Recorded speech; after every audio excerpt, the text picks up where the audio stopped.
Hello, everyone. Today, I have the pleasure to have another conversation with Professor Fred van Enenaam.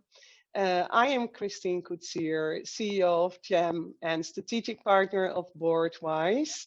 Together, we do placements for directors and executives in the US and in the EU. We have the pleasure to work together with Dr. Professor Fred van Enenaam. From the Decision Institute, also located in Amsterdam, just like myself.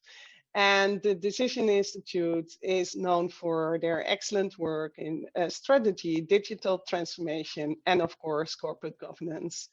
They work heavily on new models, innovative situations and solutions for corporates. Fred is directing the golden standard of executive corporate governance education in Harvard, together with the Harvard faculty. The program is called Maximize Your Board Potential, and we're very, very delighted to work together on this wonderful program. Today, we want to pick up on the issue of, and the issues around and the topic of shared value.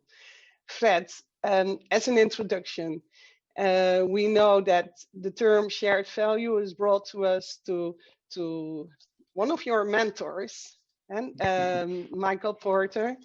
He's valuing you highly, and the term shared value is already brought into the world by Michael Porter and yourself since 2010, 11, 13.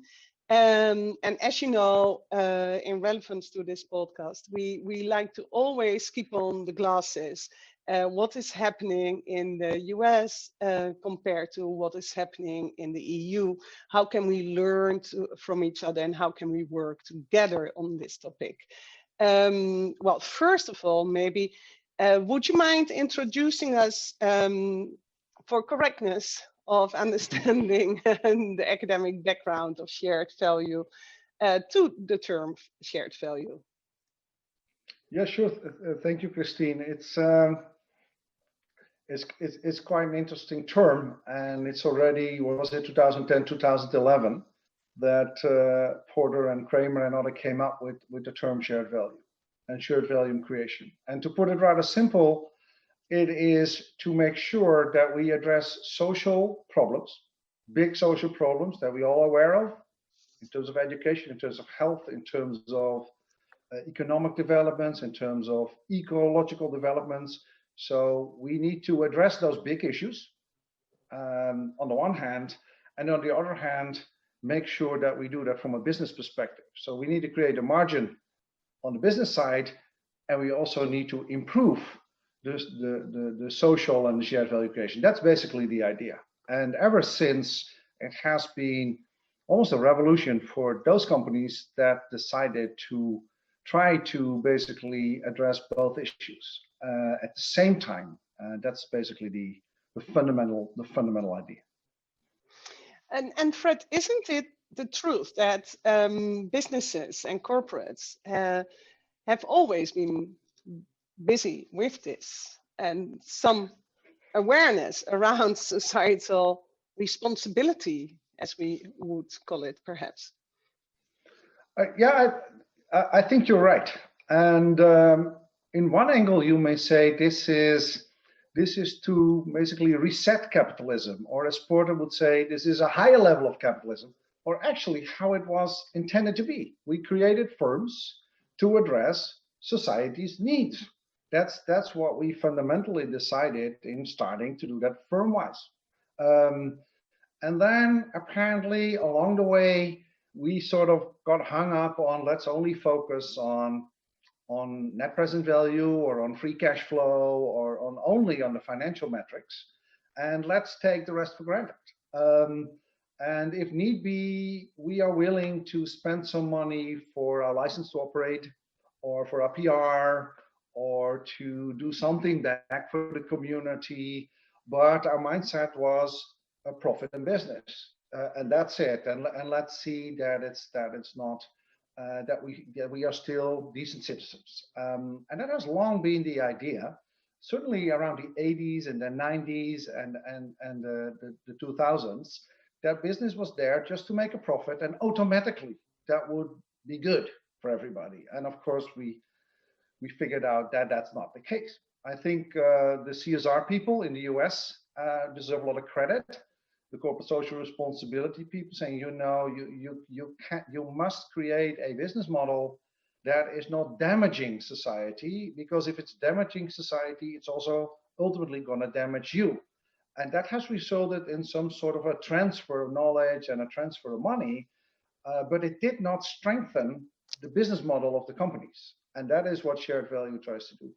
In Europe, I think we have a slightly different history there, certainly continental Europe, where it's a little bit called sustainability, societal care, but it often took the form of charity, of setting up foundations, of doing some good. But that meant the moment you did that really well, people start knocking on your company's door to give you more money. And actually, you do not get a fundamental scalable change. So both models sort of were good. I mean, there's nothing against doing that. However, it's not moving the needle.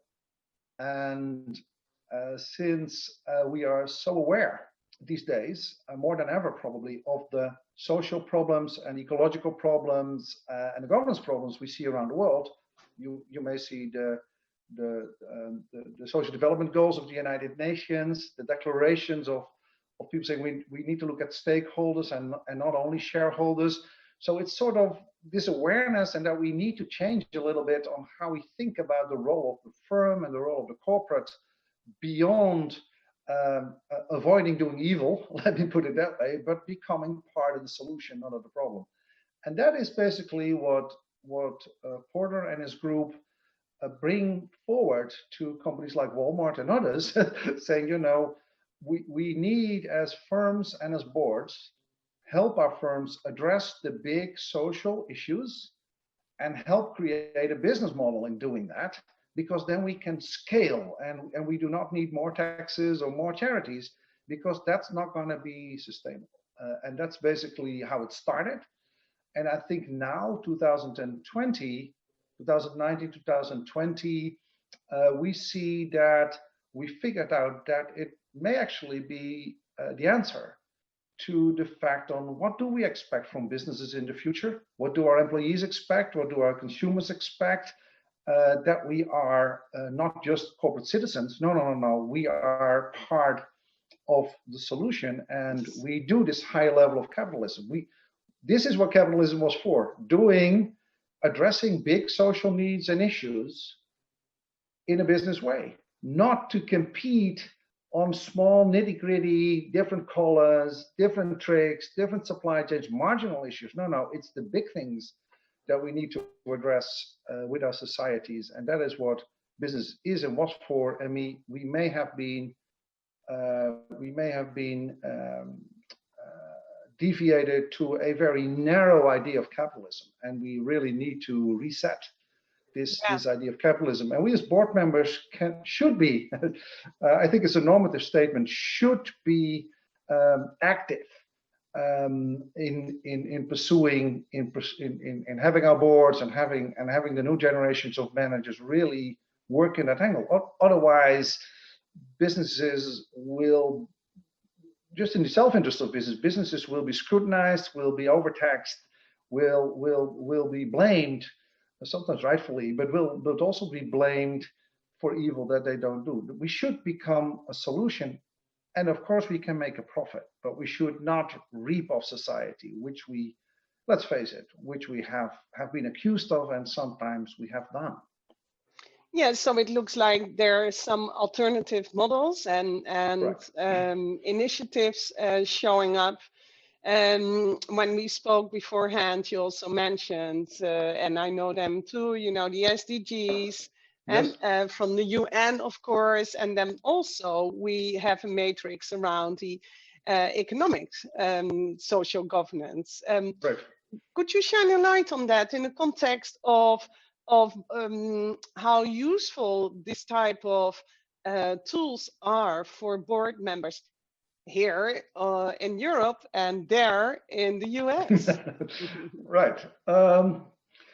Let me start for Europe. That's a little bit easier for me. But so what we've seen in Europe is that we have a lot of this integrated reporting. So we have sustainability indexes and companies voluntarily or semi-voluntarily started reporting on the CO2 emissions and a whole list of things that is important for society. It's a sort of in an annual report, and it's okay. And the basic idea was the moment it's measured and the moment it's reported, there will be more attention to it by managers to do something with that. Well, that's hard for managers, right? What am I going to do? Am I going to deliver the budget, or am I going to deliver the CO2 reduction?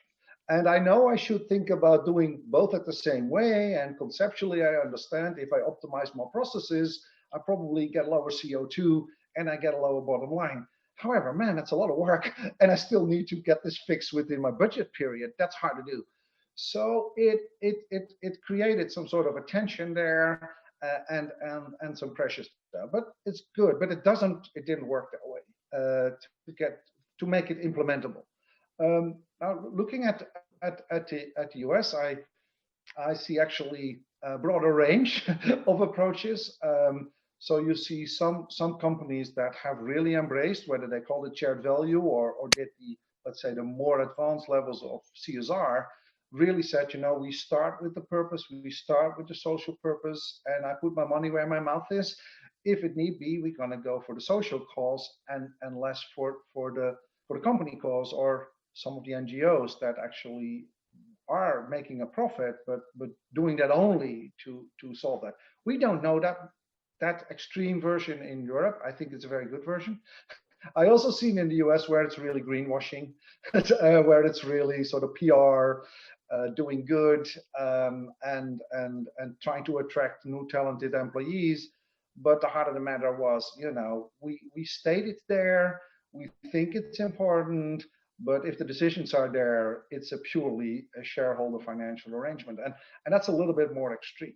But that's at least what I think we see. So the European side is trying to measure it, having some leading companies doing it, but harder to implement. US, from the extreme greenwashing, at least in my view, to really dedicated trying to do this. So what does the shared value bit now do today? And we've seen the goals, and that's beyond the fact that sometimes you will not get a project if you cannot show that you comply, right? And I think that's good in supply chains. You need to comply, otherwise the government's not going to recruit you, or you won't get it. Or that employees say you need to do that, or that some financial institutions say we want you to show that that you are not too low. But that's all sort of a managerial addressing the issue, but it's not from a shared value angle fundamentally addressing big social issues at a profit. That's a different thing. And the latest development I see there is we struggle with the metrics. We have financial metrics, and we have a balanced scorecard metrics maybe, and we have sort of this social sustainability stuff, and now I'm all confused. And the latest development is to create metrics for managers where they call it hybrid metrics, where they say, we want the financial metrics, but we divide it via the social metrics. So an easy example is in banking, for instance, saying, how much money did we make from the average person having an account with us? Okay, divided by how much better are these people off in terms of money. Then we have a sort of a social, and we have a sort of a business metrics. And you see this hybrid development, and trying to say, we measure it, and we want people to be responsible for this hybrid measure, not actually being responsible for the financial, and then sort of struggle with how do I make sure we're not out of line in sustainability. And we see that on both sides actually of the pond. Big big issue here in Europe is where I think the US people know if we want to address a social problem, we need to scale up. And the US has been marvelous in scaling up. If I look at Walmart, if I look at I mean, the US is big. So you have a history of scaling up. And you know how you need to scale up and how you need money as oxygen and profit to scale up. Europeans are not used so much to that scale up. And I think we need a little bit on this side of the pond, the implementation power of the US. And I think the US may need a little bit of our creativity and thinking about how you get both things going and take a little bit of time. You don't do this in 3 months. You need a little bit more time to get this going. Yeah, so we are definitely on a learning curve in this way. We are. And also what I hear you saying is that it's like, you know, the old-fashioned cost plays, that we bring the societal needs, the stakeholder needs, right, when correctly translated, to the right cost place. Yes. May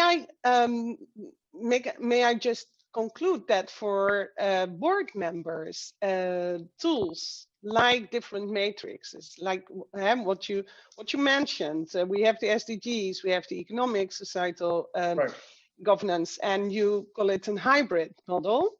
Right. And those are wonderful tools for both sides of the pond to help to activate and ride the wave of responsibility translated in shared value models. Is that a correct statement?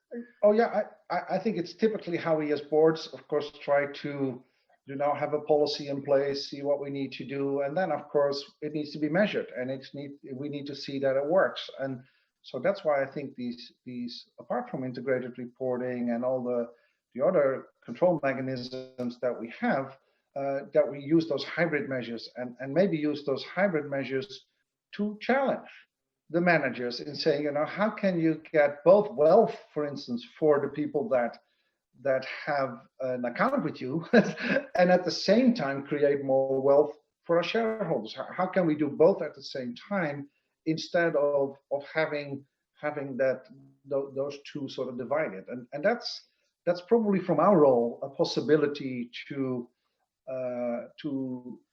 boost this new way of working, basically, and hopefully excite people to do it. I mean, most people are not that thrilled to only generate cash and see that it's at the expense of others. That's not what people on both sides of the ponds prefer to do. If we listen well to them, that is. If we listen to them, I wouldn't say for everybody, but it's certainly what I think is the way forward. Yeah, and if we stay in the shared value idea, the principles. So, we started by saying, guys, this is not new stuff. No, but no, it's super relevant. If we look at the pandemic, and we are all in the midst of it. And if we then look at employee health, how can we relate that to the model of shared value? And how can we encourage and motivate and raise awareness around that?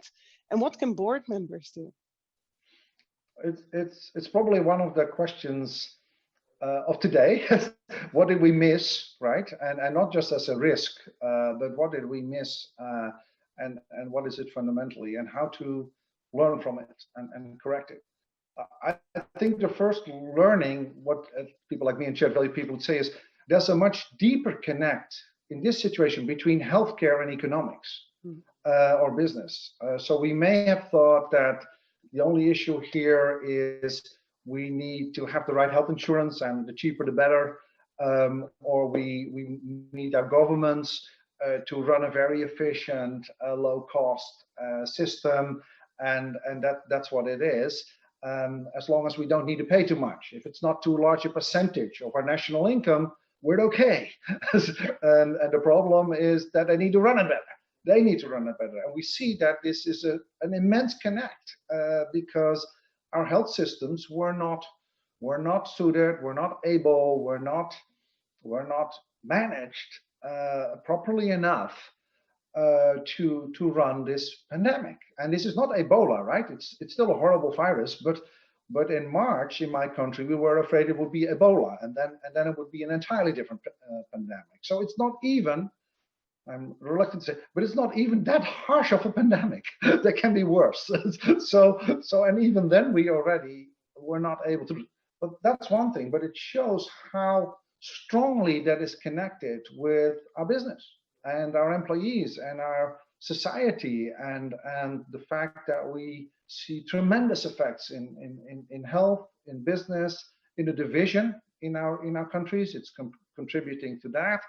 So that's a deeper connect. That's the first thing. That shared value, people said we need to understand that there's a deeper connect between business and society, and that we cannot just sort of let others do that. So that's one thing. The other thing is, if you think about it from a shared value perspective, suppose in our business we would have a better deal with the providers of care, who sort of were not the cheapest, but say, we're going to keep your people healthy.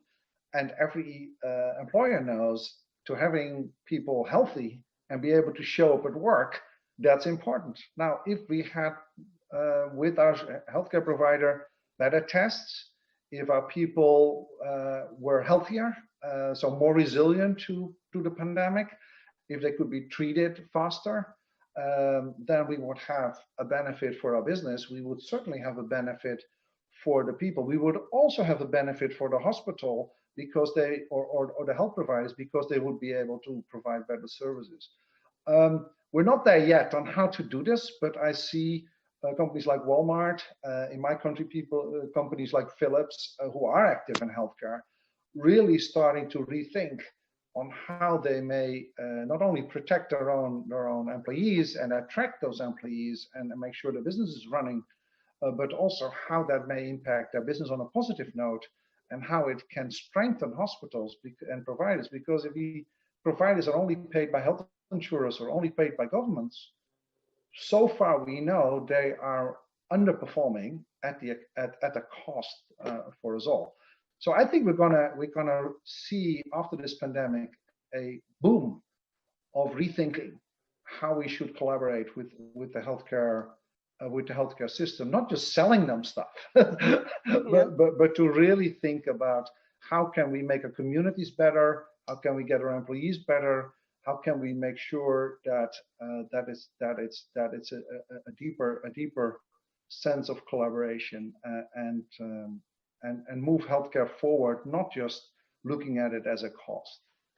Is this higher level of capitalism a good friend of politics? Okay, well, it should be, and the answer to it is hard to, but it's twofold. I think if I was a politician, what I'm not, but if I was a politician, I should really want to tap into the strength of business, not to get reelected or to get bigger funds. That may be another thing, but I wanted to tap into the ability of business to innovate, to come with better solutions to problems and scale up, and then do that together with governments, and to do that together with NGOs and other groups to address a social issue. So I would certainly know that if I'm against firms, or if I just give them perks, easy tax cuts or things like that, without any real contribution except you provide work. So that's what I would try to do as a politician. But I know in the US it's darn hard. it's very hard to explain to certain parts of politicians that, put it rather simple, that not all business is evil, that capitalism is a good thing, but it needs to be reset in many ways, and that I think is one thing. If I would be working on business, you certainly see in some countries where you can say they're failed states, where it's not possible, to put it to the extreme. Then you see businesses together with communities taking up the schools. and the school system, Yeah. taking up the water issues, making sure agriculture works, jointly make a bridge because we need the bridge. But that's then more from a business angle in saying, hey, you guys in politics, that's fine what you do, but we need you to bring society together, and now we're sort of going to take the helm there. So I think it's ultimately, can you, with respect to everybody's roles and everybody's, can you find a sustained a collaboration that will do one thing, and that is to move forward the communities and society on these dimensions, and not just one pulling on the other anything. I don't want to be naive in that sense, but we have not seen in capitalism any way forward or other way forward than finding this this way of doing that. Yeah. And so Integrative it comes from, progression, huh? and Integrative progression, I would call yes, it. I think it's a nice word, and I think, and I was always being reluctant, to be fair, on the role of NGOs, Yeah. and my perspective is certainly when I'm in the US is that it's often a sort of a fight for many reasons. There's an issue, and as long as we fight big firms, then we get more members or more money, and let's not solve the problem, right? Because then my institution will go down, and I certainly don't want to collaborate. I want to protest. So that's a history. It's pretty strong. In Europe, varies a little bit, but certainly we also have our yellow jerseys. But we have those extreme groups and approaches which play a role and may be useful. But we also see these NGOs that have members and really try to address an issue, get plastic out of the ocean, make sure that the water is okay, make sure that certain parts of society that are underprivileged, even whatever we try to do, will have access to job markets and things like that. So we see those NGOs, and the role of NGOs beyond raising an issue, which is important, but beyond raising an issue, but forcing maybe or seducing politicians from different levels and companies together with them to meaningfully address this is something that I think is the way forward. I think this society and these groups and these NGOs, online, offline, or whatever, will basically set the agenda. And if we are in a board, everybody in a board member knows two questions for any others. Number one is, if we're in trouble, who are our friends who are willing to stand up for us, not just in court, but in the media, to say you're not that bad? Who are they? and that's one question. Well, we may want to add to this list, who are our partners on these social issues that we are a part of, whether we are a part of it because it's a negative side effect and we need to think about it and we want to absorb that, or which we can help in a social effect. So I think this dance with NGOs will become central, and I think we as board members probably will try our executives to start navigating that and not do it from a greenwashing or purely a defensive angle, but say, wait a minute, we need to create these NGOs or help those NGOs in forcing us to be better. But we can ask them to do things as well with us, and that is what I see moving forward in what we would call, or Porter would certainly call, the high level of capitalism. So we are aware of the issues.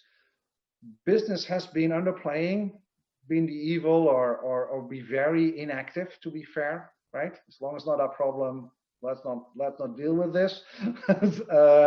And now we need to be part of the solution, which I think is the best business opportunity we will have, to be fair.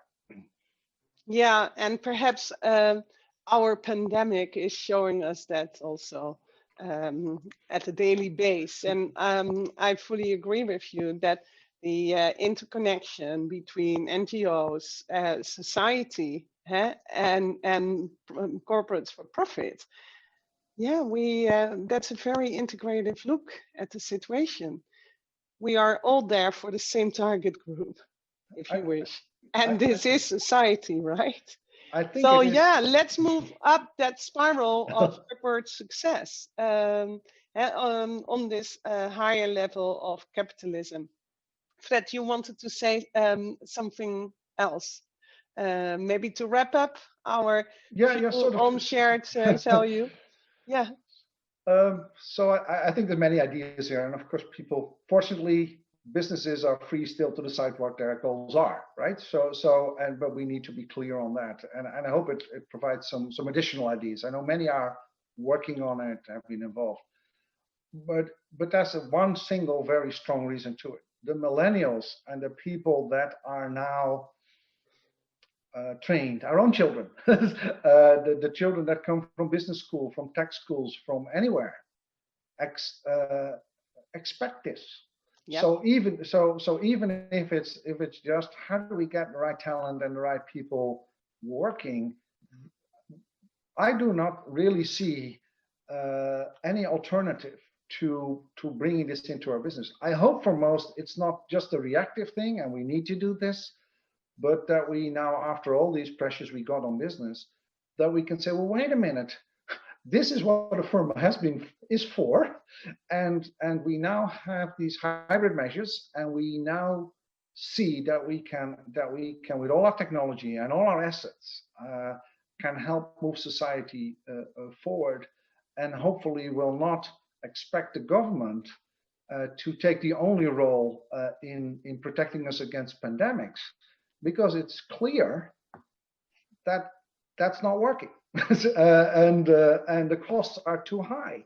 Yeah. That doesn't mean the government shouldn't do something, but that traditional split is no longer gonna work, and it may need a next generation to find that normal. But as board members, we can certainly push it and see that working for society is not bad for the bottom line.